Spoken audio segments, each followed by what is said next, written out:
¿Cómo llegas con lo elaborado en el diplomado? ¿Qué te hace falta? ¿Qué necesitas? ¿Qué sientes que tienes asentado? ¿En qué estoy fallando? Estoy contenta. Quizás necesito tiempo o hacerme el tiempo a esto que decía la otra vez, ¿no? De tener, me da muchas ganas de sentarme un rato largo bueno, a todo lo que hay, todo el material que hay, pero en lo más básico que quizás son las sesiones, ¿no?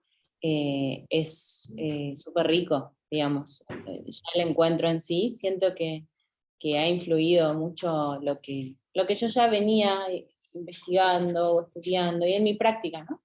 Que es Ujú. un lugar muy importante.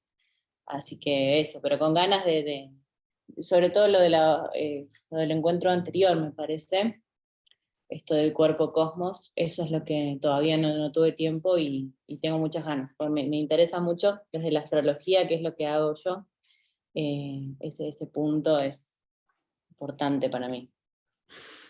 Vamos a pensar esta sesión desde la astrología, entonces. ¿Qué son los elementos de la astrología? No cuáles son, sino qué son en sí. ¿Decís los 4 elementos o los símbolos? No sé, tú piensas en los elementos de la astrología. ¿Haces astrología védica o la que conocemos No, más aquí? sí, la más Ujú. no sé, mediterránea, astrología humanística, ¿no? Psicológica. Los elementos de esa disciplina, ¿qué son? No cuáles son, sino qué son en sí.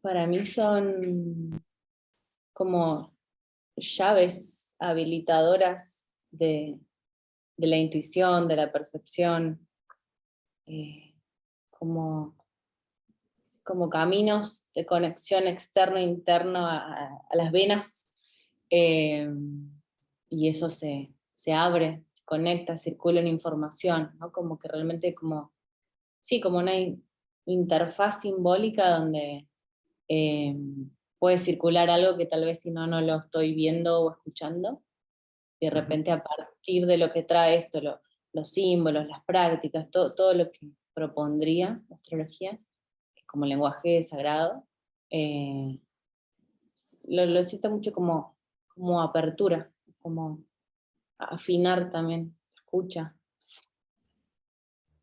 Nos sirve mucho para pensar esto que estás diciendo, que es una clave, una llave, puentes, vasos comunicantes, potencias, son potencias, aperturan portales y conducen, eh, nos provocan cosas que necesitan ser provocadas. A través de estas potencias reconocemos también que somos parte de asociaciones que están fuera de este planeta, pero que están en nuestro cuerpo. Son potencias, son intensidades. Tienen forma, pero lo que cuenta en ellos no es su figura, sino sus intensidades. Habíamos platicado la sesión del sábado en esta condición cultural desde la cual observamos y elaboramos todo. Y convenimos que no es una dimensión homogénea, está hecha de capas, capas que están hechas de signos. Conjuntos de capas de signos producen símbolos. Hay símbolos que son importantes en su forma, quizá todos, pero hay otros que a pesar de que tengan forma, es evidente que lo más importante es su intensidad, no se figura. Los signos de la astrología considero que están entre estos. Su importancia es la intensidad, su potencia. Tienen figura y es reconocible, pero esa figura, esa forma, resguarda intensidades que además van cambiando. ¿Me equivoco? No. Lo mismo ocurre con la danza. Ha habido intentos de figurar las dinámicas, de representar por medio de puntos, de líneas, de curvas y de sus relaciones, como la notación. Le dicen notación, como si pudiéramos establecer una partitura del movimiento, ¿no? Hay dos muy conocidas, la de Laban, la de Rudolf von Laban, llamada notación Laban, y la de Language of Dance, que parte de la de Laban.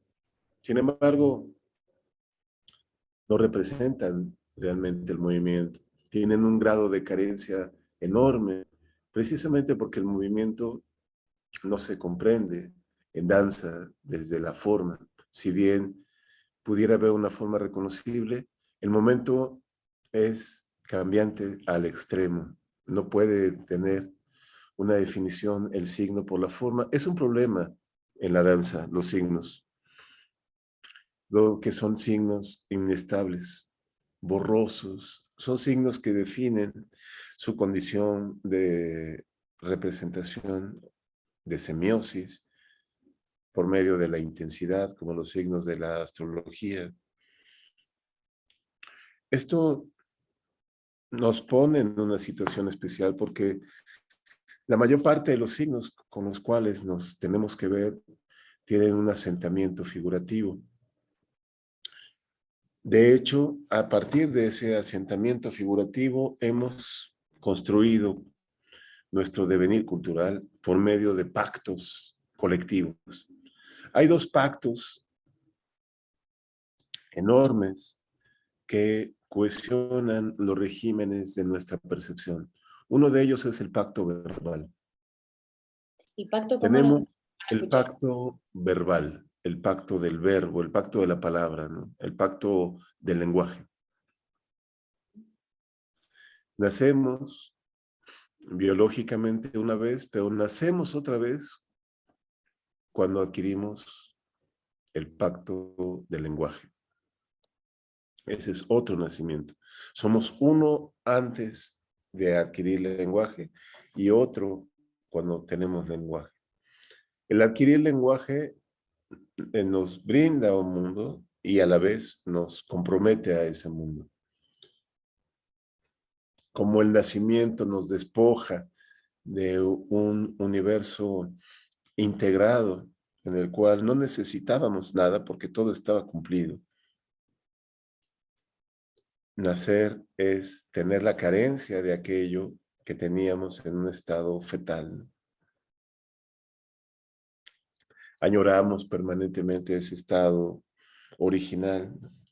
La representación simbólica más famosa es la expulsión del paraíso. Hemos sido arrojados de esa completud donde todo estaba satisfecho.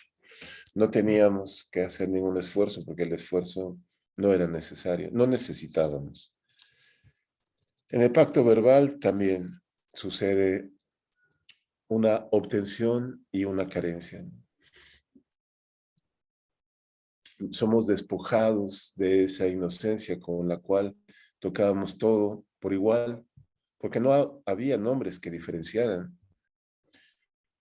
Nacer al pacto verbal es establecer diferencias, empezar labores incesantes, ¿no? De referir, comparar, calibrar. Empieza la siembra, el pacto del lenguaje es una siembra permanente, la siembra de algo que no existía antes de existir el lenguaje en mi cuerpo, voces en mi cabeza. Cuando empiezo a adquirir el lenguaje, empiezo a adquirir voces dentro de mí.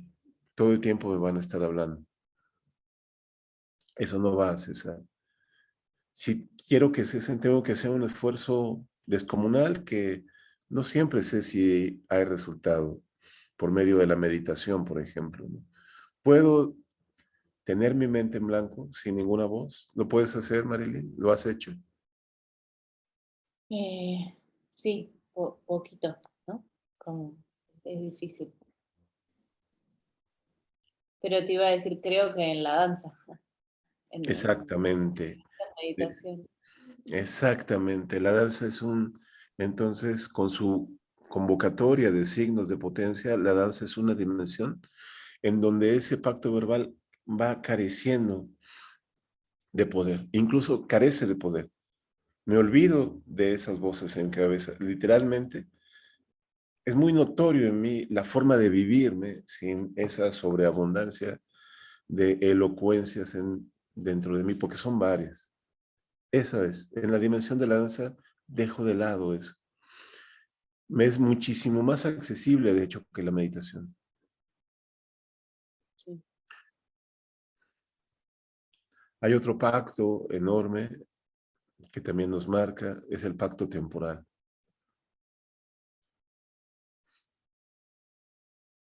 El pacto verbal y el pacto temporal son convenciones que me otorgan fijeza, la sensación de fijeza, la sensación de estar ubicado, ¿no? Tiene mucho que ver con mi propia percepción, ¿no? Siento que estoy ubicado. ¿Qué día es hoy? Ah, es lunes. Me dispongo a sentirme de cierta manera. Es lunes y son las 7:14 de la mañana en México. Oh, me dispongo a sentirme desvelado, a tener cierto sueño, a estar torpe en la elocuencia. Me dispongo, me dispongo, me dispongo. Hacia el viernes me dispongo a otras cosas, ¿no? Y digo, es viernes y el cuerpo lo sabe. Eh, eh, Me dejo marcar por rutinas, ¿no? Y entonces acepto que el filósofo diga que el hombre es un animal de costumbres, porque está en esos pactos, el pacto del lenguaje y el pacto del tiempo.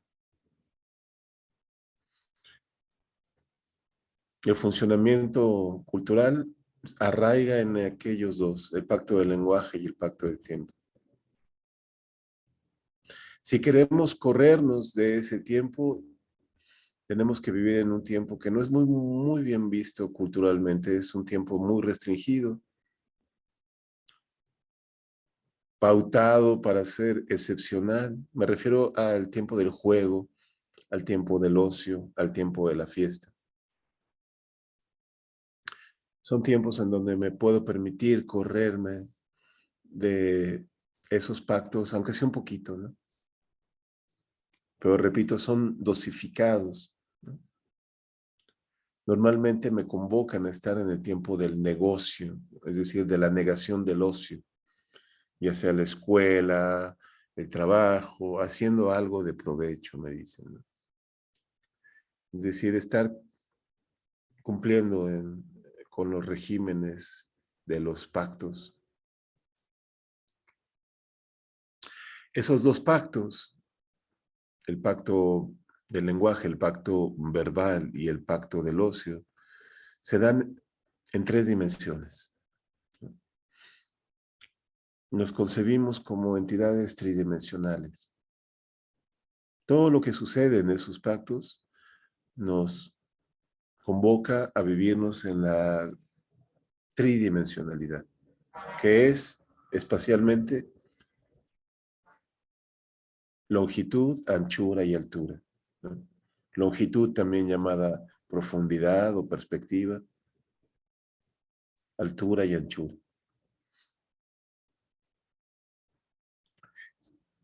Sin embargo,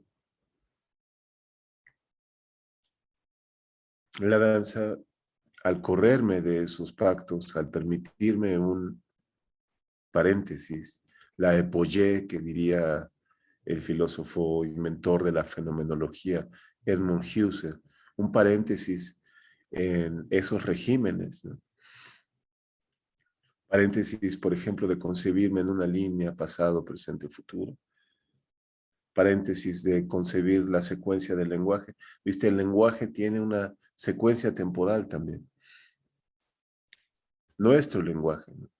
Los lenguajes asiáticos tienen otras, por eso los japoneses consideran que hay un cerebro japonés, ¿no? Y por eso los butokas decían, para bailar buto se necesita tener un cerebro que funcione como el cerebro japonés, porque tiene otro orden, eso es un funcionamiento diferente. Entonces, la danza me abre ese paréntesis. El ritual también. El ritual es, como la danza, está ligado al tiempo del ocio, de la fiesta, de el gozo, del juego, al tiempo del erotismo.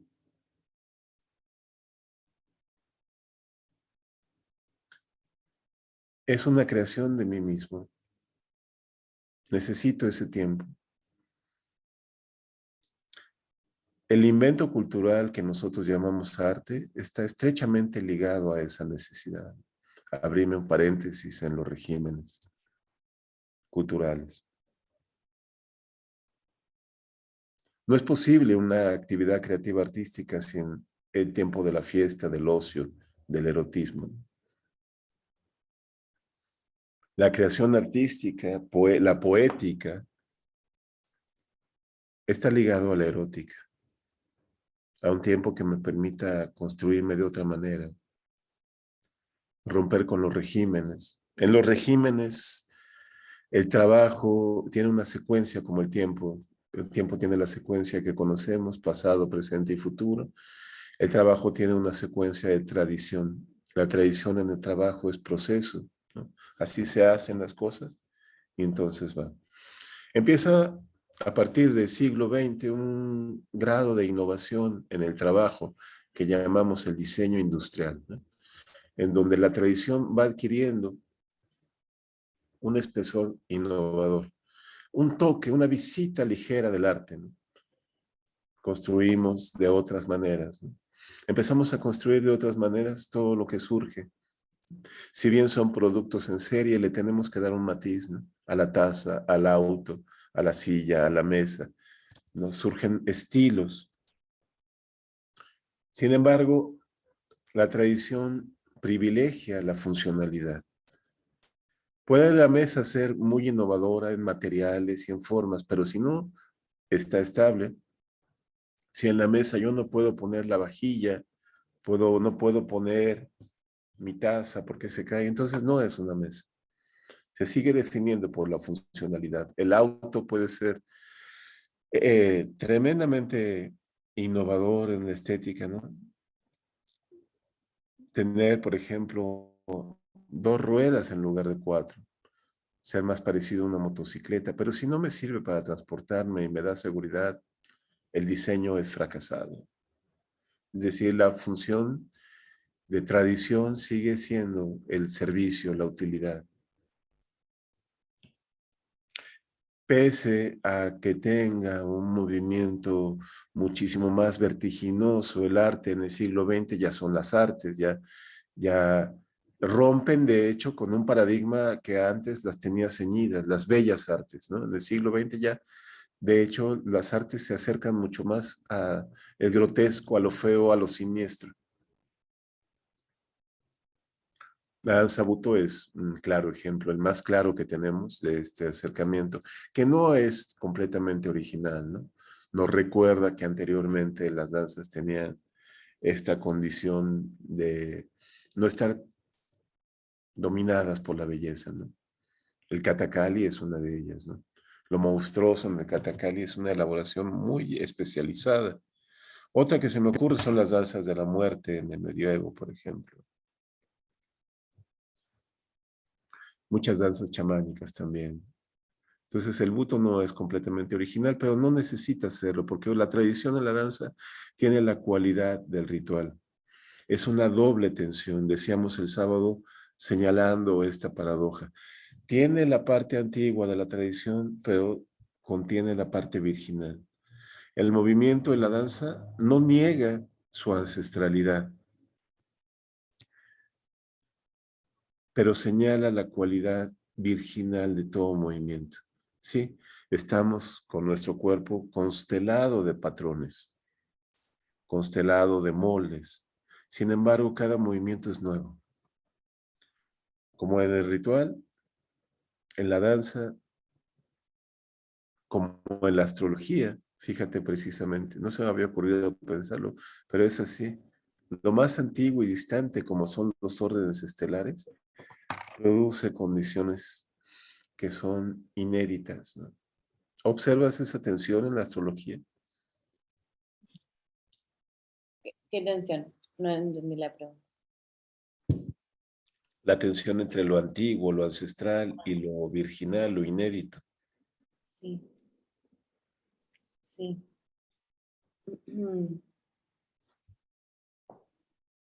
Sí, es tan nuevo de alguna manera también, cosa que es muy lindo, como quizás en las últimas décadas recién está volviendo a tener lugar la astrología en que la podamos ver, pensar, estudiar, incorporar a lo cotidiano también, que de repente es como mucha emergencia de lo antiguo, que estaba ahí latente, ¿no? Como es casi atemporal a veces lo que a mí me pasa de percibir en relación a ese lenguaje. Es loco, no lo había pensado así, como lo que tú dices de esa tensión.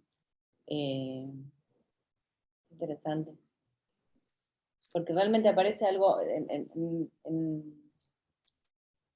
potencias simbólicas como, sí, como atemporal. Para mí es, y ahí aparece quizás de nuevo la dimensión de lo ritual, ¿no? Como ese paréntesis de algo que, de ese tiempo, me acuerdo, creo que en la primera sesión hablamos de este tiempo que se detiene, que es otro tiempo, y de repente, no sé, siento eso en la experiencia de la conexión con un símbolo, ¿no? Cuando se encarna, ¿no? Por supuesto no de la cabeza nada más, sino otra cosa, como portal.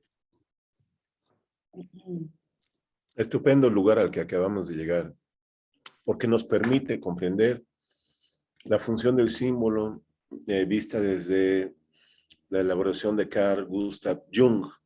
El símbolo como una máquina de alteración y potenciación de la energía. Es muy bella, muy poderosa esta visión de Jung. Símbolo como una máquina de alteración y potenciación de la energía. Nos está indicando algo que está completamente ligado a tu observación de atemporalidad. Otro tiempo, y ni lo tempore. Ya hay una ruptura clara, ya no es la secuencia pasado, presente y futuro, o la secuencia verbal que me dirige hacia un horizonte en occidente de izquierda a derecha, ¿no? Leer o hablar como una secuencia temporal. La frase está acuñada en esa dimensión temporal. Rompo con la secuencia de la frase y rompo con las cosas de las voces en mi cabeza, ¿no? Las cosas que me implantan. Ya no vivo entonces en la tercera dimensión. La danza, el rito, la astrología proponen estar en una cuarta dimensión. Eso es importantísimo. Ya no es más longitud, anchura y altura. La cuarta dimensión pertenece al tiempo. Esta tensión entre lo antiguo y lo inédito en el tiempo es una fuerza de cohesión, la cuarta dimensión. Sigo arraigado a lo ancestral. Reconozco en mí, en el movimiento, los vestigios cósmicos. No como sedimentos, están ahí presentes, ¿no? Los polvos de estrellas, la fuerza solar. No es una interpretación hippie. No podría yo haber vivido, no podría estar nada en la Tierra vivo sin el Sol.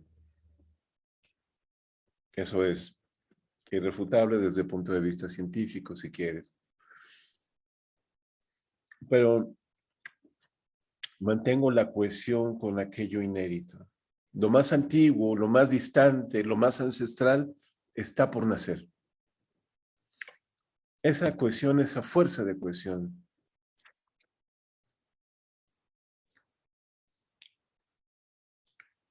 Es una fuerza hechicera, dice en un libro que voy a pasar, creo que no lo he pasado, El origen de la danza de Pascal Quignard, ¿no? Voy a leer un fragmento. El nombre de Medea. ¿Me escuchas, Marilyn? Sí. El nombre de Medea, Medea meditativa. Las palabras están vivas. Med, M-E-D, es la raíz del nombre de Medea. Del nombre de Medea todavía derivan tres palabras, en latín, en italiano, en francés, en español también. Mediodía, medicina, meditar. Medea es mediodía. Medea es la hija del sol. El sol en su altura máxima define el mediodía. Es el momento más brillante del día. Es el punto más elevado que traza el recorrido del astro en el cielo. Por último, es el momento más visible del tiempo. El término medicina viene del nombre de Medea, la maga. Las medicinas de Medea son los ungüentos, los aceites, los cristos, los bálsamos, todo aquello que le permite a Medea remediar. Finalmente, Medea es la que medita, meditari, la que premedita, la que ve por anticipado, la que ve en sueños. Así como la palabra meditación proviene del mismo nombre de Medea, de igual modo, detrás de Medea está la maga Mater, la gran madre de la montaña, Meter Oreia. Ella es la chamana que ve en el interior de sí misma lo que sube y lo que va a surgir. En griego, los Medeas son los testículos que los hombres se cortan con el cuchillo de piedra y que depositan sobre el altar de la gran madre Cibeles. Cronos tomó la hoz de manos de su madre y cortó los Medea del cielo. Los testículos cayeron en el océano. Afrodita surgió de esa espuma. Afrodita quiere decir la producida por el Afros, la que nació de la espuma del Padre en el mar. Así como Afrodita es la hija del cielo, Medea es la hija del tiempo. Medea es mediodía, quiere decir, ella es el tiempo detenido en ella misma. Mediodía, una vez llegado a lo más alto del cielo, el sol detiene su curso, suelta las riendas. Mediodía, Medea, medita. Un paisaje bellísimo que nos da este punto de cohesión, ¿no? El remediar. ¿Qué es el remediar en las medicinas de la chamana Medea, ¿no? El reconstituir lo ordenado ya. Es la función del ritual. Reordenar, remediar, ¿no? Por un lado, el ritual recompone los vínculos del cuerpo con el cosmos. Los vínculos se alteran, hay que remediarlos. La tragedia es un medio para remediar esos vínculos en una descomposición muy fuerte. Las capas de lo simbólico se han alterado de una manera brutal, hay que remediarlos. En la tragedia, el ritual sucede por dos condiciones. El sacrificio del héroe ritual va a remediar el orden cósmico, o bien su sublimación. El héroe trágico ve su horror y cambia de camino y hace una purga, una ordalía. En ambos casos el hombre, el mundo de lo simbólico se restituye, ¿no? La tragedia del mundo contemporáneo es que la tragedia no sea posible. Parece un juego de palabras, pero no lo es. La tragedia del mundo contemporáneo es que la tragedia ya no puede restituir el orden simbólico. El orden simbólico queda destrozado y funciona así. Diría Heidegger, no solamente es atroz que ya no tengamos vínculo con lo divino, sino lo más atroz es que ya no pensemos que ese vínculo, ya no sintamos que ese vínculo es necesario. O sea, hemos olvidado el vínculo, ¿no? Si se olvida el ritual, si se deja de lado la danza, entonces se deja de lado la posibilidad de acceder a la cuarta dimensión. La cuarta dimensión es la cuarta dimensión de Medea maga, la Medea que ve, que anticipa. La cuarta dimensión, por tanto, es la dimensión de la visión, del vidente. Ya no es solo longitud, anchura y altura, es visión. Una visión periférica, no una visión lineal, una visión esférica. Ya no los signos entonces están alineados como en la frase común. Los signos están en rotación. Esa es una figura muy hermosa que pone Octavio Paz en un ensayo que da título a un libro de Paz, Los signos en rotación. Fíjate qué hermoso está. Está en un orden esférico, me permiten diversas capas de tiempo. El cuerpo, que es esa potencia del afros que dice Pascal Quignard en su ensayo, ¿no? Es la potencia generativa porque el cuerpo se pone en contacto con su propia cualidad afrodisíaca. Lo afrodisíaco es aquello que aviva la potencia erótica, la potencia de creación de uno mismo, la potencia orgásmica. El orgasmo es la fuerza de la cuarta dimensión que me permite un acto ritual de lo más antiguo y de lo más inédito. El acto ritual de resucitar, de morir y renacer. En la alquimia son los pasos que van del nigredo, la parte de la putrefacción. El nigredo es el opus nigrum, ¿no?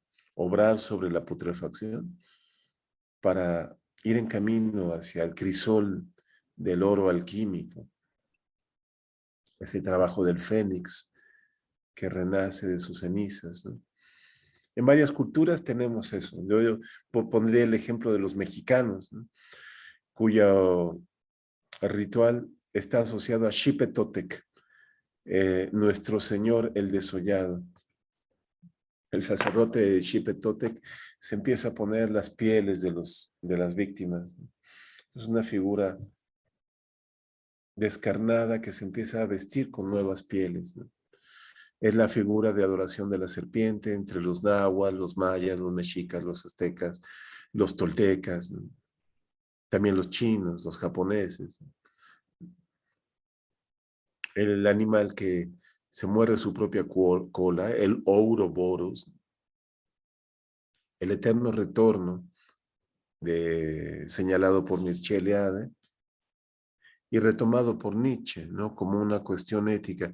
Vive este momento, dice Nietzsche, como si este momento fuera a venir innumerables veces. ¿Cómo? No lo había pensado.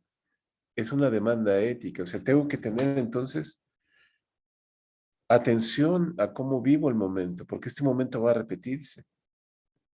Es un truco, me pone sobre aviso, me pone en alerta, ¿no? No voy a vivir de cualquier manera, entonces. Voy a poner atención porque lo que viva ahora va a vivirlo otra vez. Es un truco sagrado. Lo sagrado está constelado de este tipo de estrategias, ¿no? De trucos. Te dejo la palabra, María, porque yo ya hablé mucho. Gracias. Pensaba la relación, bueno, varias cosas, pero lo antiguo, lo inédito, pensaba en la creación o lo creador, en esa relación, o también emergiendo de eso, tal vez más de lo inédito.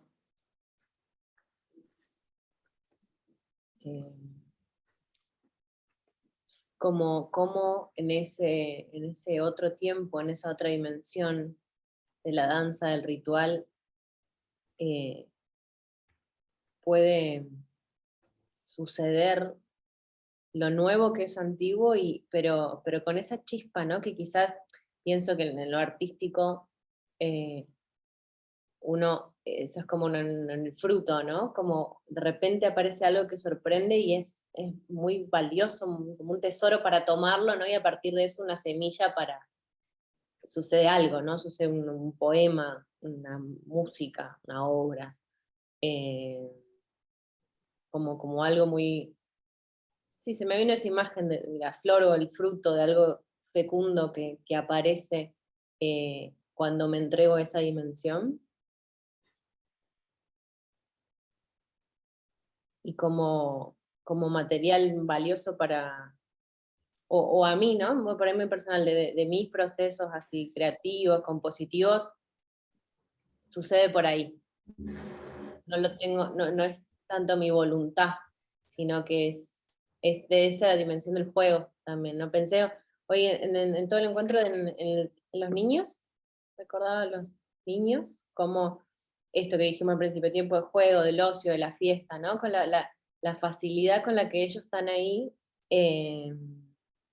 y me acordaba también de Castaneda, quizás lo han hablado esto, yo no estuve, de cuando él habla de perder la importancia personal, ¿no? Y lo vinculo entre los niños, el ritual, como donde uno ahí ya no importa, y por eso puedo como eso, ascender o abrirme a algo más grande, o por decirlo de alguna manera, ¿no? Pero que realmente, algo que me contiene, ¿no? Que no soy tan yo aislado, ¿no? Ahí se recompone ese lazo, ese reconocerme de nuevo parte de un cosmos que me había olvidado, ¿no? Que enfocado en la producción y en lo concreto.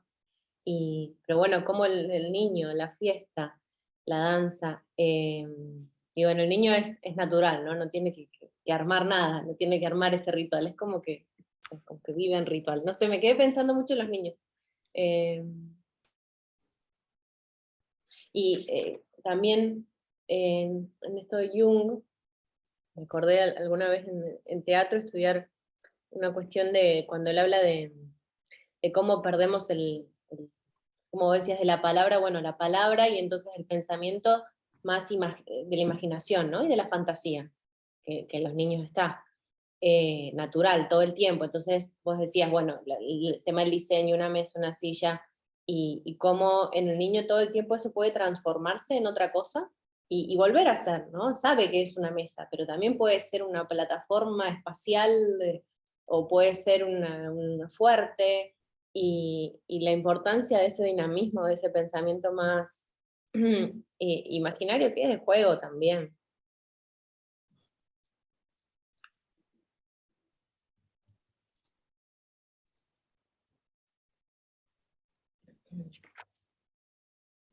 Bueno, eso, no tiene unas cosas. Qué hermoso viaje has hecho, porque quizás sin tener la intención has trazado la propuesta de el Zaratustra de Nietzsche al respecto de las tres transformaciones. Mm. El estado normado, por tanto, el estado normal para Nietzsche es el del camello. La persona que está absolutamente vinculado con las tres dimensiones y la norma, con el pacto verbal y con el pacto temporal. El camello lleva la carga de eso, ¿no? El pacto se ciñe sobre él y entonces acepta. La carga es la moral, que reitera los pactos, ¿no? Pero puede cambiar, puede darse cuenta que existe algo más que llevar una carga, que estar ceñido por la moral, ¿no? Entonces, decide no hacer más un animal de carga. Eso lo llena de potencia de inmediato. Y lo que puede construir negando su destino de cargador, lo incrementa. Es una potencia que muy rápidamente va creciendo. Se convierte en un león que goza de su potencia, que la ejercita de diversas maneras. Pero el león puede perderse en esa elaboración de potencia de una forma gratuita. Necesita una tercera vía, hay un horizonte a más para quien se ha convertido en león. Ese horizonte es utilizar esa potencia creativa para aparentemente nada, ¿no? Para reconfigurar todo lo que la moral quiere configurar, es el niño. La tercera transformación de Nietzsche es la del niño, ¿no? El camello pasa a ser león y el león niño. El niño es, para la visión del Zaratustra de Nietzsche, justo lo que tú acabas de decir. Esa entidad magnánima en el sentido del mago del tarot, ¿no? Reconfigura, está en conexión con un elemento primordial que no hemos dicho hasta el momento porque quizás no era el tiempo de decirlo. Ahora lo tenemos que poner en palabras. con el deseo. Las potencias que mencionábamos al inicio de nuestro encuentro, esas potencias astrológicas, están vinculadas al deseo. No es el deseo como invento del siglo XX. Tú sabes, yo sé, reconocemos que en el siglo XX el deseo se inventa como carencia. Antes no existía eso.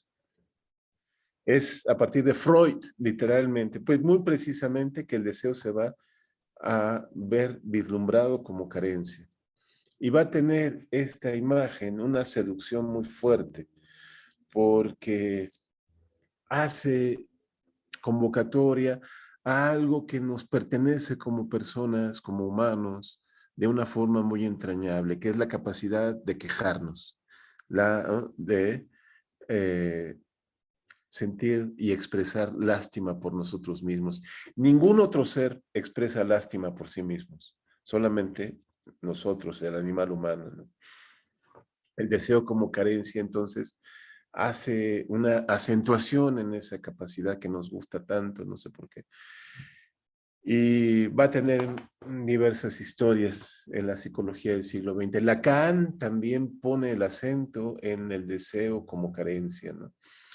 La definición de potencias que en la magia, en el ritual, en la danza, en la astrología, son máximas como el amor. El horizonte lacaniano es la carencia de la carencia, ¿no? ¿Recuerdas la definición de Lacan del amor? Amar es dar lo que uno no tiene a alguien que no lo necesita. O sea, a la carencia se le pone más carencia, al dolor más dolor, ¿no? No tiene nada que ver con lo que estábamos hablando, ¿no? La transformación del niño es una transformación hacia el amor, hacia la potencia del deseo, ¿no? El deseo es este puente, este vínculo comunicativo, ¿no? Es lo que produce el sacrificio. Ningún sacrificio en el universo del ritual, ninguna entrega energética en el universo de la danza es estéril, no, no es carente. Siembra una potencia, ¿no? Es precisamente el sacrificio de los testículos divinos, los testículos que son potencia generativa, ¿no? Potencias seminales, la base del signo. Semen es signo, semen y signo son semillas, ¿no? Lo que hacemos en una ordalía, en un sacrificio, en una entrega, es plantar una semilla que va a rendir fruto, ¿no? El deseo, entonces, está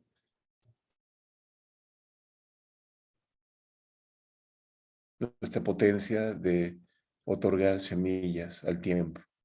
Es decir, reconocemos que somos parte de la vida, pero también reconocemos que nosotros somos la vida. No podría existir nada si no existimos nosotros. En nosotros está el origen de todo. Ese gatito, esa casa, este mundo, este país, no existirían si yo no existo. No solo estoy en la vida, soy la vida.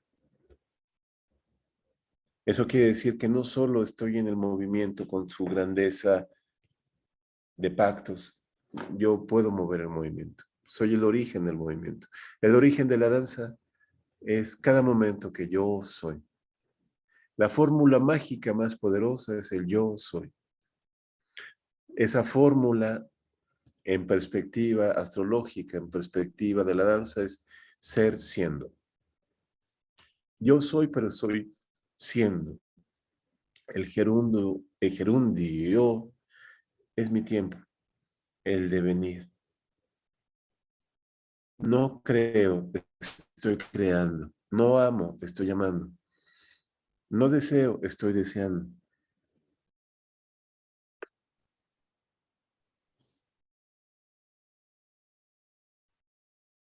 ¿Se nos está escapando algo más?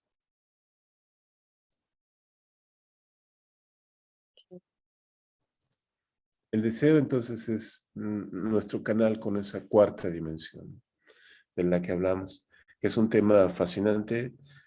eh, voy a pasar un libro, un audiolibro que nos gusta mucho. Te pierdo un momento porque ya, se había abierto un navegador que no quiero. Se llama Fuera de este mundo, es de un autor llamado Neville Goddard, que menciona precisamente la potencia de siembra de la imaginación, algo que el ritual ha venido trabajando desde su origen ancestral y por tanto se reinventa a cada momento. La manera en cómo la imaginación produce realidades, o lo que nosotros llamaríamos realidades. Creo que debo entonces, a partir de esta sesión, el libro de Pascal Quignard, El origen de la danza, y este libro que menciono, el audiolibro, Fuera de este mundo, de Neville Goddard. Una propuesta hacia la cuarta dimensión. ¿Quieres comentar algo, Marilyn? No, me acordaba pensaba en esto del deseo, ¿no? Me apareció ahí lo astrológico del primer signo, ¿no? Del zodíaco, que es el guerrero, que es Ares, Ujú. eh, y ahí lo masculino también, de esa presencia inseminadora de la existencia. Eh, Pensaba en eso, de ser siendo, ¿no? Como lo ariano o lo marciano, Marte, eh, lo vinculamos a eso. Y es la vida pura, ¿no? Más simple también, más animal, como sin eso no existe nada. Me quedé pensando en eso, en el signo también. Ares produce la aristía, la potencia en el combate. La arete, el arrojo, el abismarse. La danza, la bailar tiene su origen en el verbo lanzarse, abismarse. Eso significa perder estabilidad, significa arriesgarse. Es una extrañeza necesaria. Esta capacidad de inventar es la capacidad de extrañeza, de no tomar todo como familiar, de sorprenderse. Hay una estrecha relación con lo que estamos diciendo, con la capacidad de asombro. En teatro viene a cuento justo una visión que se convirtió en una hermosa teoría, la de Peter Brook, la del espacio vacío, ¿no? La capacidad de despojarse, de vaciar. Ese espacio vacío no es solamente el espacio escénico. Sí lo es también, ¿no? El teatro de Peter Brook es un teatro despojado, ¿no? Muy pocos elementos, lo fundamental es el cuerpo. Pero también es un estado mental, ¿no? Vaciar de preconceptos, de preconcepciones, de prejuicios, para poder generar, no sé si algo nuevo, pero sí nuevas relaciones entre lo que está. La creatividad no necesariamente como elaboración de nuevas cosas, sino de nuevas relaciones entre las cosas que ya están.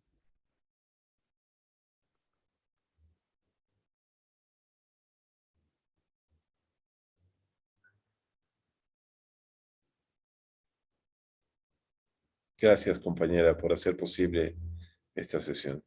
No, gracias a ti, siempre. Sabes que anoté, te iba a preguntar, mencionaste, quizás estaba en un material, no lo vi, las danzas de la muerte del medioevo. No conozco. Eh,